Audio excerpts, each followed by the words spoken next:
Morning students. In this video I am going to explain about ultrasonic interferometer, which is the sixth experiment.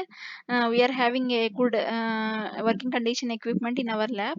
The main aim of the experiment is to determine the speed of ultrasonic waves in a given medium using ultrasonic interferometer. So we need to find the speed of the ultrasonic waves. We know that the sound waves are we can divide into mainly two types. Those are infrasonics and ultrasonics, and audible range, audible limit.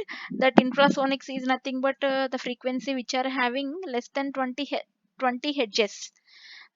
Those are said to be the infrasonics. The ultrasonics is nothing but the frequency of sound waves which are having more than 20 kilohertz. So these are said to be the low range and the high range sound waves. Ultrasonics are having high frequency sound waves used in having wide applications in many areas. Before that, we need just recollect the sound properties of sound waves. Sound waves are nothing but which will be produced from the vibrating medium. These are the mechanical waves and which cannot travel into the vacuum because there is no medium present in the vacuum to vibrate. So these waves can travel in only medium. Without medium they cannot travel because there will be no vibrating particles in the vacuum. So these sound waves can travel in solids, liquids, and gases also. In the solids, which will travel with more velocity than compared to the liquids and gases. The sound wave velocity depends on the elastical properties of the medium, and also it depends on the temperature. So by changing the temperature and elastical properties, the velocity of sound waves also changes. Here we need to calculate the speed of ultrasonic waves. So the production of ultrasonic waves, so this is not in the audible limit. As we already know, the audible limit of these sound waves is 20 hertz to 20 kilohertz. That limit is said to be the audible limit. More than 20 kilohertz is said to be the ultrasonic waves. So if these we cannot detect these infrasonics or ultrasonic waves. Some of these animals can detect these low range and the low frequency and the high frequency sound waves, but humans cannot detect these infrasonics and ultrasonics. Humans can identify the sound between the audible limit of range 20 hertz to 20 kilohertz. So to produce these ultrasonic waves, we are having these ultrasonic waves are having very good advantage of finding out the some special applications. So these ultrasonic waves can be used in industry also. This ultra production of ultrasonic waves having some special methods, that piezoelectric method, and thermoelectric method. This piezoelectric method is nothing but using the quartz material, vibrating the quartz material in a special equipped setup. Then it will produce the ultrasonic waves. Those ultrasonic waves will be travel through the medium, that liquid medium. Maybe it's water, ethanol, or benzene, or some oil. We can determine the velocity. Finally, our aim is in this experiment to determine the velocity of the ultrasonic waves. The main apparatus of this experiment is ultrasonic interferometer. Liquid means distilled water. Here we are conducting the experiment in liquid, and high frequency generator, and also coaxial shielded cable to connect the high frequency generator to measure the cell to the interferometer. So we need to connect the high frequency generator to the coaxial shield. uh, we need to connect this. We are having high frequency generator from where the ultrasonic waves will produce. That ultrasonic waves will travel through the coaxial shielded cable to connect the high frequency generator to the measuring cell of the interferometer. So we can measure this.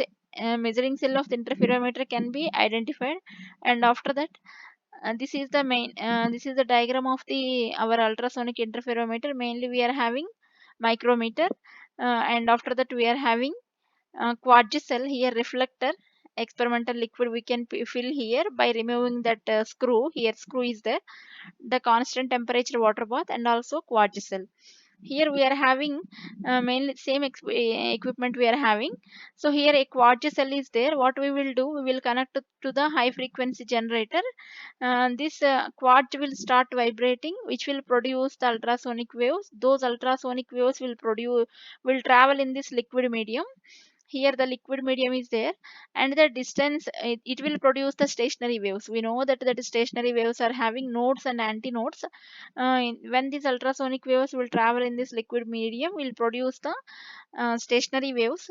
Here the distance of the liquid medium can be changes by changing the distance. Here by changing the distance, by using this screw, we can change the distance of the stationary waves.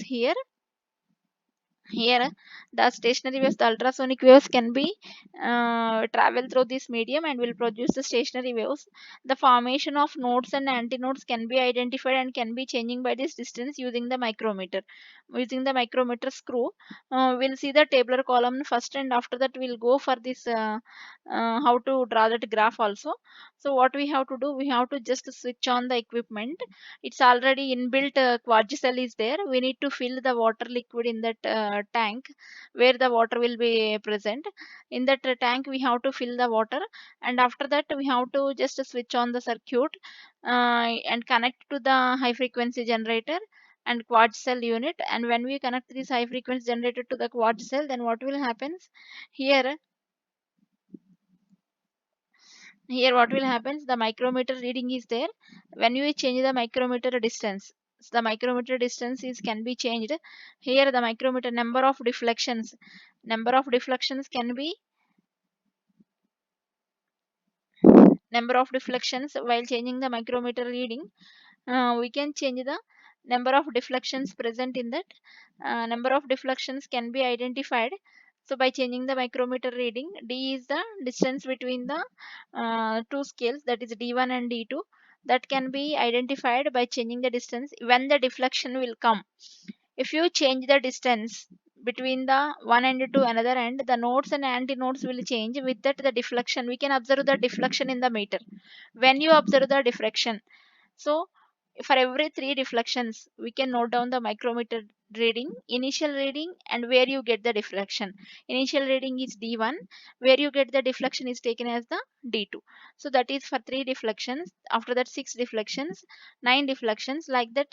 We will get the zero deflections, three, six, like that. For every three deflections, we need to calculate the initial reading of micrometer which is present on that, and after that final reading of the micrometer. This micrometer is nothing but just like screw gauge. We learn already screw gauge, how to use the screw gauge in the first practical also.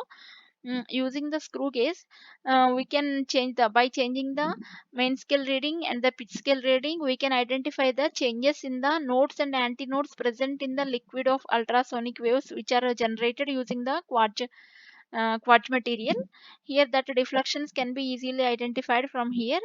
That changes in the deflection, changes in the reading can be identified. D is equal to d1 difference d2, and from that wavelength lambda is equal to 2d upon n. And the velocity of the ultrasonic waves, that is frequency into wavelength, can be calculated. That is f into lambda. F is nothing but the frequency of ultrasonic waves which are generating from the high frequency generator, which is already, we know that frequency how much it is generating, that is 1432 hertz something is there. It is already, and that capacity of ultrasonic waves will be produced from that interferometer, and it will be multiplied with the wavelength. So here these are the readings we have to check, and just we will collect some. The speed of a ultrasonic waves can be calculated from velocity. V is equal frequency into wavelength. An ultrasonic interferometer offer a direct method of determining the speed of ultrasonic waves in liquids. As I already told, using this setup we can measure the speed of ultrasonic waves in the liquids. The measurement is based on accurate determination of the wavelength in the given medium.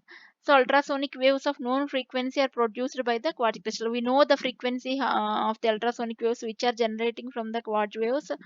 So depends on the type of the quartz material we are using, depends upon the input power we are giving, that frequency changes, and which is fixed at the bottom of the cell. These waves are reflected by the movable metallic plate which is kept parallel to the quartz crystal. If the separation between these two plates is exactly a whole multiple of the wavelength, standing waves are formed in the medium. This creates an electrical reaction in the generator which drives the quartz crystal. As a result, the anode current of the generator becomes maximum.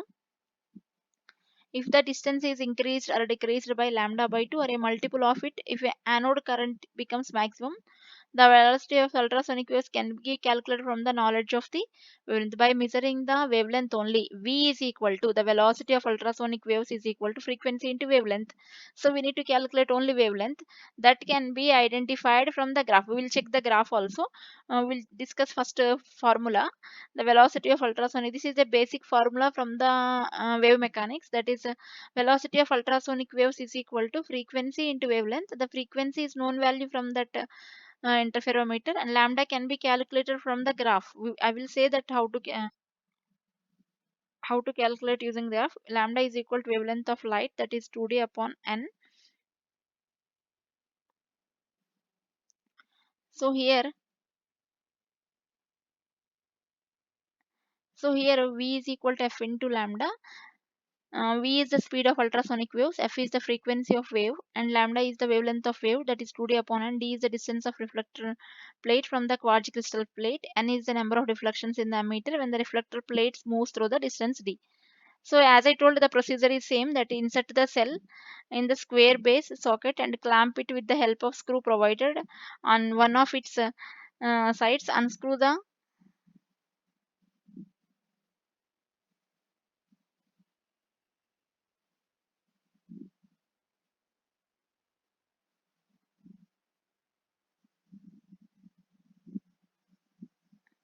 Unscrew the unscrew the curled gap between the curled gap of the cell and lift it away from the double.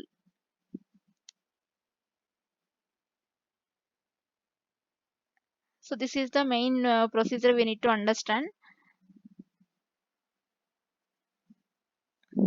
So the unscrew the connect to the high frequency generator using the measuring cell using a cable provided. We need to connect to the high frequency generator, and after that, for the initial adjustment, two knobs are provided on the high frequency generator. One for this marker and the other is gain. Switch on the high frequency generator and wait for 15 seconds to warm up. Initially, the needle of the ammeter goes to maximum, indicating that ultrasonic waves are produced. Adjust the needle in neutral position. These are the same procedure as I already told. Liquid used distilled water frequency, here it is there. Frequency of the applied. This is a common value for all ultrasonic interferometer. Least count is 0.01 centimeter, as same as per the screw case. We'll check the graph also. How to calculate D and N here. So we are taking the crystal current which is displayed on the ammeter and position of reflector, that is here. We can take these readings on the right hand x-axis and crystal current on the y-axis. From that we will get this type of peaks here. Lambda by 2 is the distance between the two successive peaks.